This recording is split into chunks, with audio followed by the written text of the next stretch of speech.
You could feel the tension in the air the moment the private jets started landing in Zurich. It was January.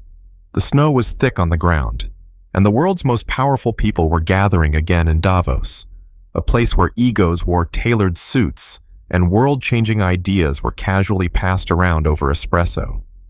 But this year was different, because among those descending into Switzerland were two men who had never really settled their differences, not in public, not on paper.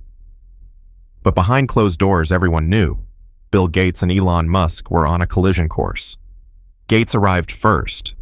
He always did. Punctual, precise, predictable in the way only billionaires who manage empires can be. He wasn't just there to talk about climate change or vaccines this time. He had something, someone, specific in his sights. And that someone was Elon Musk. Sitting in the back of his armored Mercedes, Gates was being briefed by Sarah Chen, his chief communications director. "The media's expecting your usual climate speech," she said, flipping through her tablet. "But we've also prepared statements on irresponsible tech leadership. The Musk situation's gotten out of hand." Gates didn't answer immediately. He just stared out the window as the snow-covered Alps passed by. A few weeks earlier, Musk had tweeted a meme mocking traditional philanthropy, and Gates himself had been the punchline. It had gone viral. Millions of likes, cable news segments, Twitter wars. And for Gates, it wasn't just a meme, it was an attack. "He's turned serious global issues into a joke," Gates finally said. "Someone needs to say something. If not me, then who?" 20 minutes behind on the same road, another black vehicle snaked through the icy turns. But the mood inside was different, way different. Elon Musk wasn't going over speeches. He wasn't flanked by 12 advisors, just his assistant, Alex, and his brother Kimball. But what Musk lacked in entourage, he made up for in something far more dangerous. Preparation. Serious preparation. "You sure about this approach?" Kimball asked, flipping through a heavy folder. "Gates isn't going to hold back. He's been prepping to bury you for months." Musk just smiled, the same tight smile he wore before a SpaceX launch. "That's what I'm counting on," he said. "When someone's preparing to attack, they get predictable. They go all in on offense and forget about defense." Alex looked up from her laptop. "We've got the playbook," she said. "If Gates goes after climate, we're ready. If he comes for your space projects, we're ready. And if he wants to talk about financial ethics..." She grinned. "Well, his house isn't exactly made of stone." For the past 6 months, Musk had been doing what he did best, obsessing, engineering a strategy, not for rockets or cars, but for this exact confrontation. He had his team dig into Gates's investment records, public speeches, and foundation decisions. He had tracked contradictions like heat signatures. He knew exactly which buttons to push, and when. "The man built his brand on being the smartest guy in every room," Musk said. "But intelligence without honesty, that's just manipulation. Today, we find out what he really is." The Grand Hotel Belvedere, the crown jewel of Davos, buzzed with a nervous energy. Rumors were already spreading. Word had leaked. Gates had loaded his keynote with sharp attacks on irresponsible tech leadership. Everyone knew who that meant. The session on climate action and corporate responsibility was standing room only. Journalists lined the walls. Security was doubled. And for once, the crowd wasn't here to hear polite talking points. They were here for the showdown. Gates stepped onto the stage to thunderous applause. Veteran, elder statesman, the man who'd warned the world about pandemics before they happened. He started safe. Charts, graphs, the usual Gates toolkit, clean, organized, respectable. For 15 minutes, It was classic Bill: climate data, innovation, hope. But then, the pivot.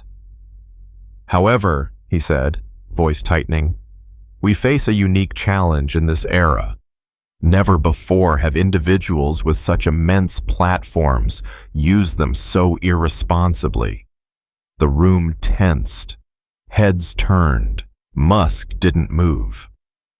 While serious scientists work to address climate change, Gates continued, some tech leaders spend billions on vanity projects, treating space as a personal playground while ignoring the crisis on this planet. Now all eyes were on Musk, third row, still, watching. Real leadership, Gates said, means making tough choices, not mocking serious efforts with memes. It means data over drama, solutions over ego. And then, when someone with Elon Musk's reach spreads doubt about climate science while playing savior on Mars, we have to ask, is this leadership or just narcissism in orbit? Boom. That was it. The line that crossed the line. And that's when Musk stood up. The room had gone still. No one, not the audience, not the moderators, not even the cameras, quite knew what to do. You don't interrupt a keynote at Davos, especially not Bill Gates. But Elon Musk wasn't anyone's idea of normal. He stood up calmly, hands at his sides, voice steady. Point of clarification, Mr. Gates, he said. When exactly did I spread skepticism about climate science? Every camera in the room turned to him. Gates blinked. Mr. Musk, I'm in the middle of my presentation. And I'm in the middle of being accused of spreading misinformation, Musk replied. That deserves a fair response, don't you think? You could hear the tension crackling like static. Moderator Klaus Schwab shifted in his seat. This wasn't in the schedule. Gates tried to stay composed. Your tweets about climate models being unreliable. Quote me, Musk interrupted. Word for word. What did I actually say? Gates hesitated. His team had prepared broad talking points. Nothing prepared them for a live fact check from a billionaire in the front row. Mr. Musk, Gates tried again. Your overall tone downplays the urgency of climate action. Musk didn't flinch. Because I question inefficient solutions. That's not skepticism, that's strategy. He reached into his pocket and pulled out his phone. My most shared climate tweet last year said, and I quote, climate change is the greatest challenge of our time. That's why we need radical innovation, not just slogans. He looked up. 43 million engagements. If that's denial, it's the most supportive denial in social media history. Laughter. Nervous at first, but real. Even some of Gates's supporters couldn't help but crack a smile. Gates took a breath. Actions speak louder than tweets, he said. SpaceX, for example, has a massive carbon footprint. Musk nodded. True, so let's talk numbers. He turned slightly to address the crowd. SpaceX's total emissions, roughly 0.02% of commercial aviation. Meanwhile, Tesla's EVs took the equivalent of 3.4 million gas-powered cars off the road last year. He paused. Now, how do Microsoft's data centers compare? That line landed hard. Gates straightened his tie. We've committed to full carbon neutrality by 2030. Great, Musk replied. Tesla hit that in 2021. Gasps, murmurs, a few raised eyebrows. This wasn't just a PR duel. This was a numbers game, and Musk had come ready to play. Gates pivoted. Still, your focus on space spending over social need. Let's dig into that, Musk said. He pulled out a sleek tablet. Falcon Heavy. $500 million. NASA's projected cost for a similar payload using legacy contractors, $4 billion. That's 8 times more efficient. I'm not against helping people. I'm just against wasting billions trying. The crowd leaned in. Musk continued, his tone steady but rising in energy. You want to talk about poverty and disease? Starlink now delivers free internet to underserved communities in 37 countries. How many people has the Gates Foundation connected directly to the global economy? Silence. Gates exhaled. Mr. Musk, you're oversimplifying incredibly complex development issues. Maybe, Musk said, or maybe I'm just not overcomplicating them. He motioned to Alex, seated 2 rows behind. She stood and handed him a folder. Let's talk overhead. Gates Foundation's administrative expenses, 2023, $6.2 billion. Direct aid delivered, $3.1 billion. That's a 50% efficiency rate. Compare that to Tesla, 8%. SpaceX, 12%. You want to talk about impact? Let's measure it. Gates looked rattled now, not furious. Just unsteady, like the ground had shifted. That's not a fair comparison. Philanthropy isn't the same as a business. Exactly, Musk said. Businesses are accountable. You can't hide behind good intentions on a balance sheet. He paused, then added, and while we're on the topic of investment ethics, Gates shifted uncomfortably. Would you like to explain the $2.8 billion in fossil fuel holdings still listed under your trust as of last quarter? The audience murmured again. This wasn't conspiracy theory. This was publicly available info. Those investments are managed independently, Gates started. By people you employ, Musk finished. Under your guidance. While shorting Tesla, by the way. The very company pushing clean energy. That line hit like a hammer. The room fell completely silent. Even the moderator didn't try to interrupt. Musk wasn't ranting. He wasn't angry. He was calm, cold, surgical. He stepped forward slightly. Leadership isn't about press releases. It's about coherence. If you promote clean energy while investing in oil, if you support innovation but bet against it financially, that's not leadership. That's contradiction. Gates opened his mouth to respond, but Musk held up a hand. Let me finish this part. Because this isn't just about me or you.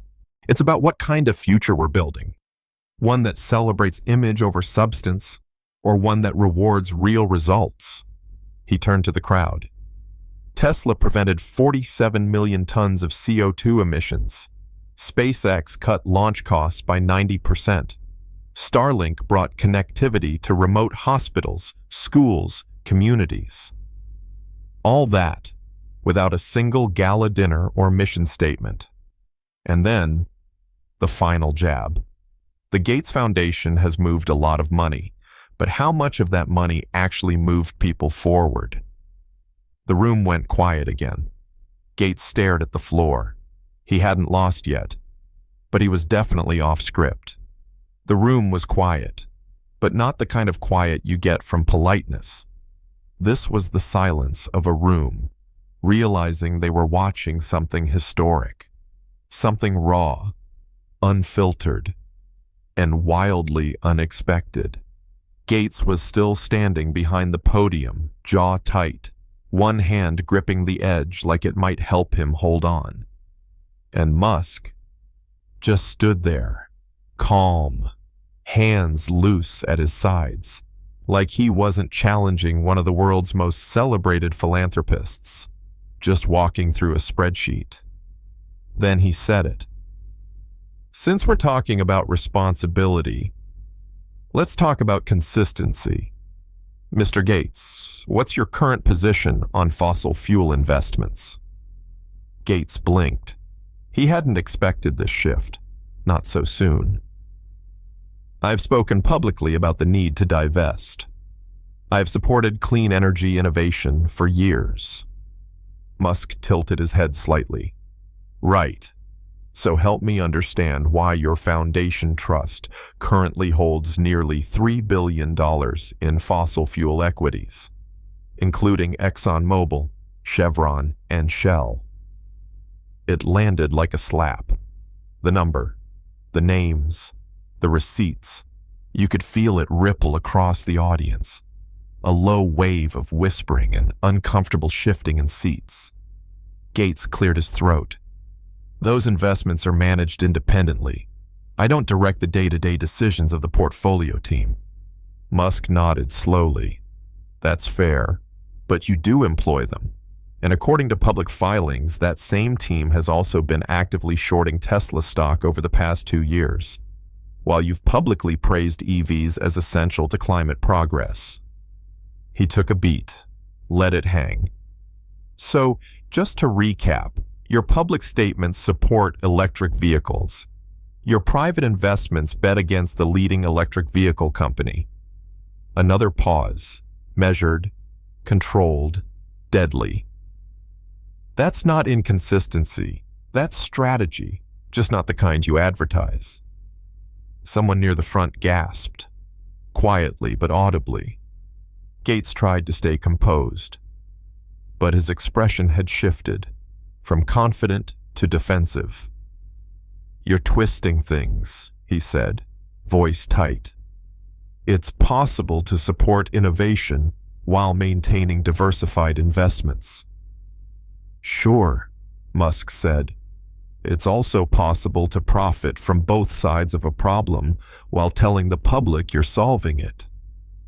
He stepped forward, not aggressive, just deliberate. But let's move past energy for a second. Let's talk about something else you've criticized. Cryptocurrency. Gates gave a small shake of the head. Bitcoin consumes an immense amount of energy.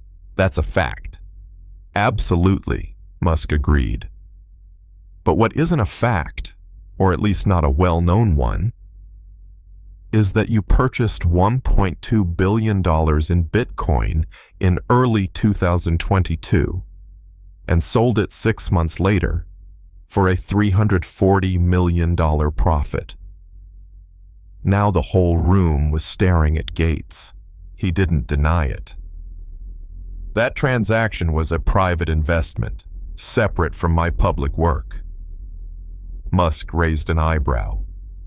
Interesting. Because during that same period, you gave multiple interviews calling Bitcoin dangerous and irresponsible while holding it and then selling it. He paused, then added, criticizing something publicly while cashing in privately. Is that leadership or just branding? It was surgical, not a shout, not a roast, just one cold line after another, delivered with surgical precision.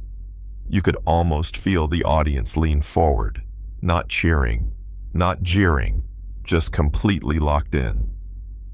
Musk continued, tone softening just slightly. Look, I'm not saying every bet needs to be perfect, but when your words say one thing and your money says something else, people start wondering which one they're supposed to believe. He looked around the room slowly. And in an era where trust is collapsing, that question matters more than ever. The audience was silent, not from discomfort now, but respect. This wasn't grandstanding anymore. This was a real-time audit of credibility. Gates tried to recover. There's a difference between long-term philanthropic vision and short-term asset management. Musk nodded. I agree, but the people listening to you, the students, the governments, the NGOs, they don't see your asset management reports. They see the headlines. They hear the words. He took a step back, not retreating, resetting. When I say I believe in clean energy, you can look at Tesla. When I say we need global connectivity, you can look at Starlink. When I talk about reducing emissions, you can look at gigafactories, superchargers, battery storage in Puerto Rico. Another pause. If the only evidence of your belief is a keynote speech, is that belief or performance? Gates was quiet. Maybe he was thinking, maybe just reloading, but the damage was showing now. Not from any one accusation, but from the weight of them stacking up. Mr. Musk, philanthropy isn't a scoreboard. It's not about ROI. It's about intention. Musk gave a half smile. I'd say it's about outcomes. He turned slightly, addressing the audience again. We've spent decades assuming that good intentions equal good results, but the world's still on fire. People are still disconnected. Innovation is still gatekept. So maybe it's time we start measuring progress by what actually changes, not just what sounds good on a panel. No applause, no cheering, just silence. The kind that comes from realization. And then Musk dropped one more line, quiet but sharp as a razor. Your heart might be in the right place, but your portfolio says otherwise. Fade to black. There they were, two of the most recognizable figures in the world, now standing just a few rows apart in the most elite room on Earth. This wasn't about tech anymore. It wasn't about climate or space. It had become something much more personal. Bill Gates had tried to shift the tone. He'd brought up behavior, responsibility, character. His words had a clear target, Elon Musk. He mentioned erratic leadership, impulsive tweets, and a lack of respect for institutional norms. At first, it sounded like a strong pivot, but Elon didn't hesitate.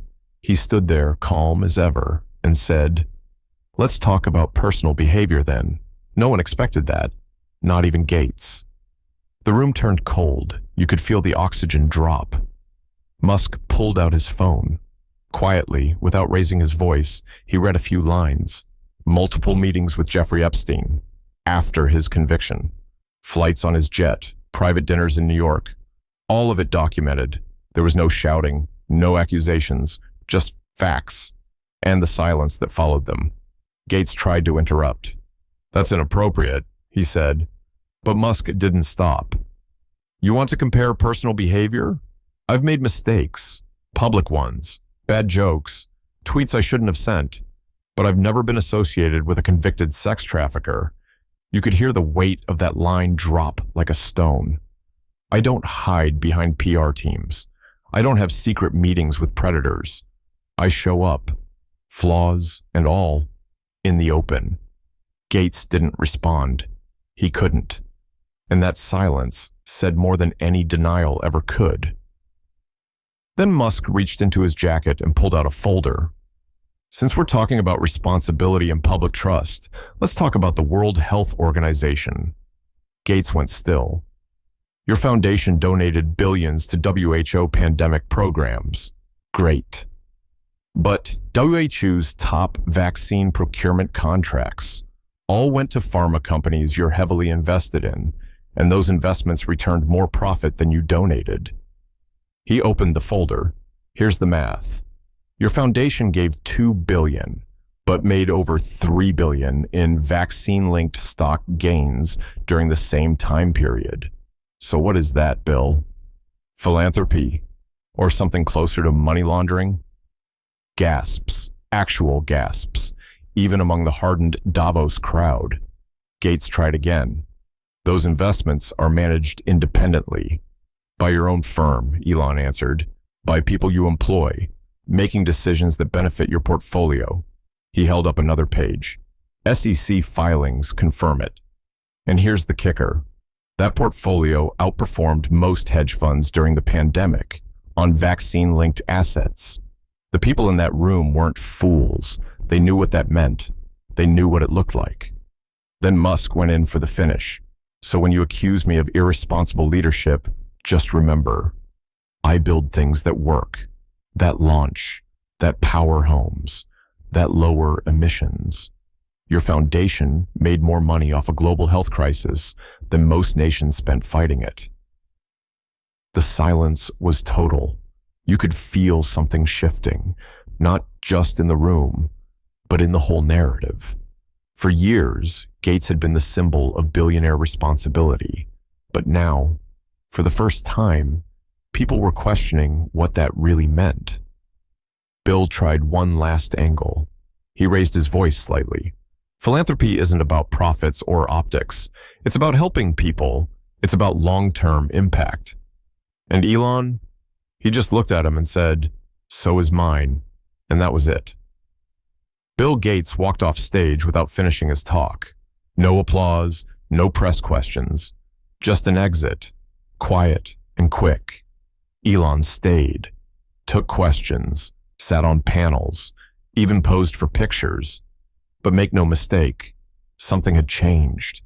Not just for Gates, not just for Musk, for everyone. The rules were different now. Saying the right things wasn't enough anymore.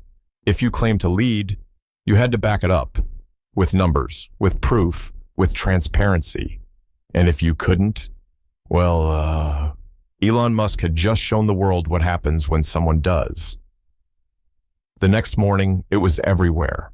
Every major news network, every social media feed, every front page, all of them had one story: Musk versus Gates. What was supposed to be a quiet, elite forum about global cooperation had turned into a full-blown reckoning. Clips from the confrontation were spreading like wildfire. Someone had recorded the entire exchange on their phone, despite Davos' strict no-filming policy.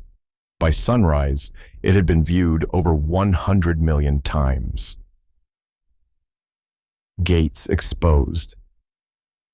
Musk unchained. Davos, Showdown. Those hashtags weren't just trending, they were rewriting reputations in real time. CNBC ran it on loop. CNN called it the most brutal public takedown in modern corporate memory. Fox News, of course, called Musk a free speech hero. Even late-night hosts, who usually joked about Musk, paused for a second and said, "Well, that was intense." And then came the market reaction. Tesla stock shot up 7% in after-hours trading. Microsoft fell 4%. Gates Foundation-linked investment firms down nearly 12%. Analysts weren't reacting to business numbers.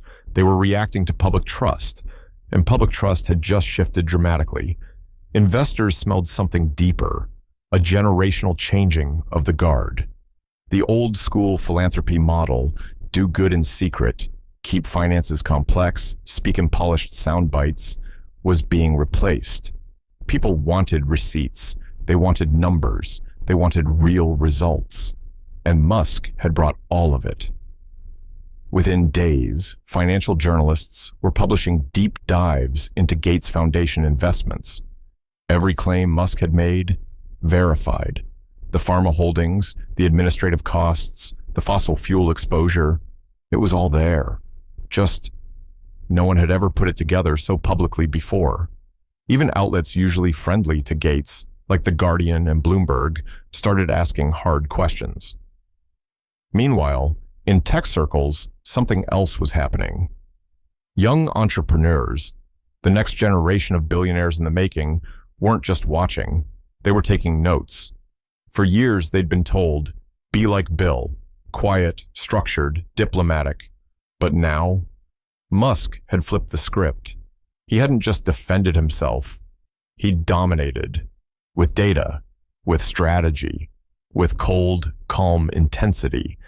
And something about that felt honest.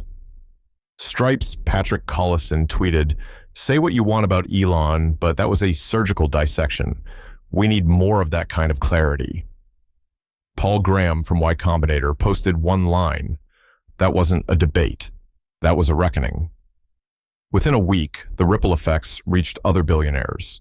Jeff Bezos announced that Blue Origin would publish full cost transparency on every launch and its environmental impact.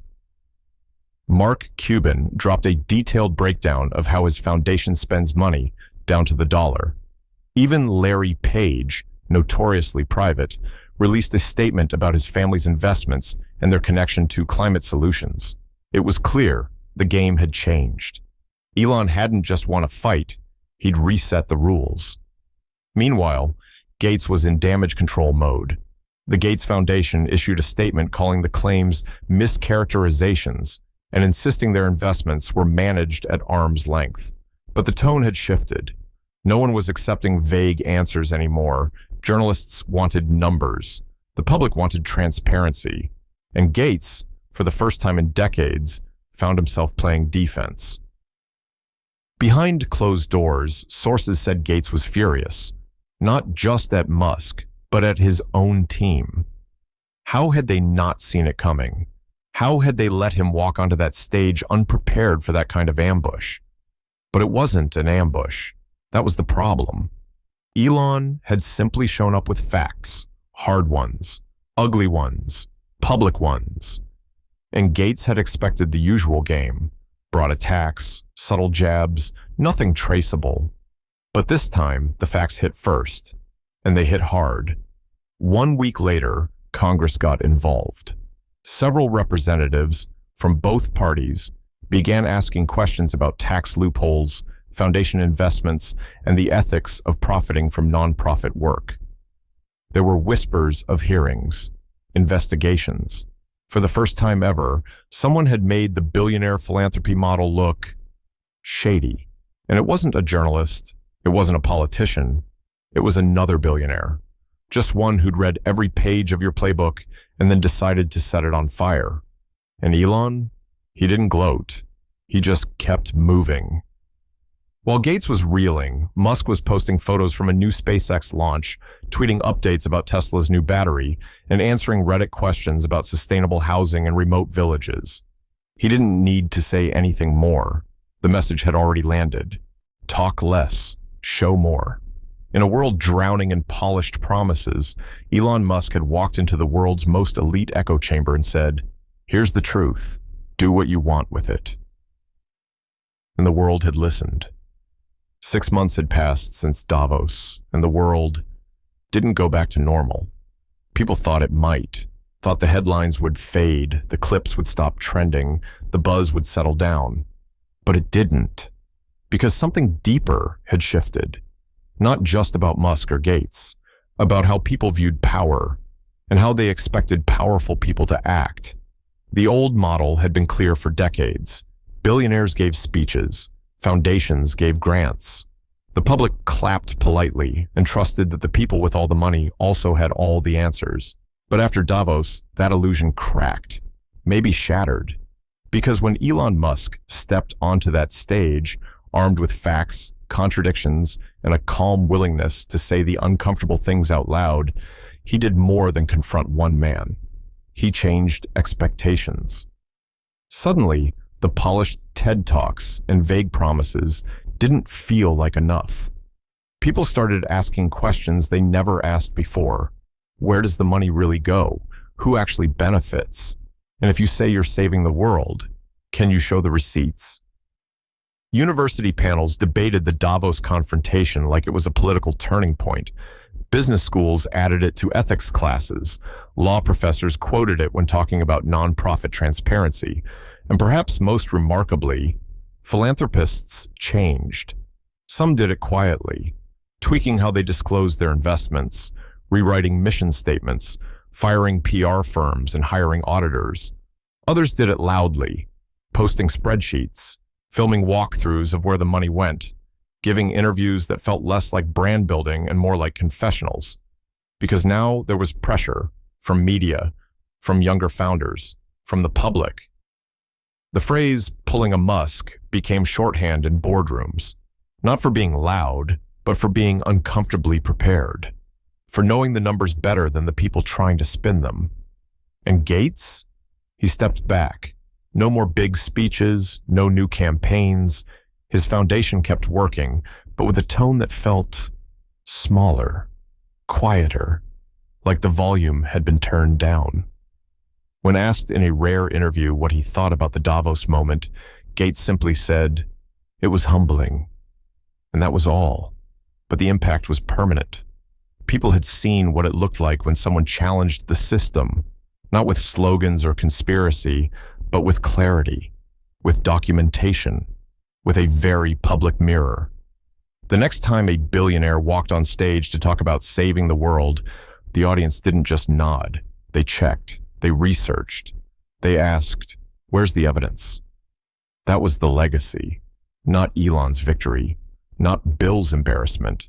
The shift in what people demanded from those who claimed to lead: radical transparency, verifiable action, and the willingness to answer the hard questions, not behind closed doors, but right there under the lights.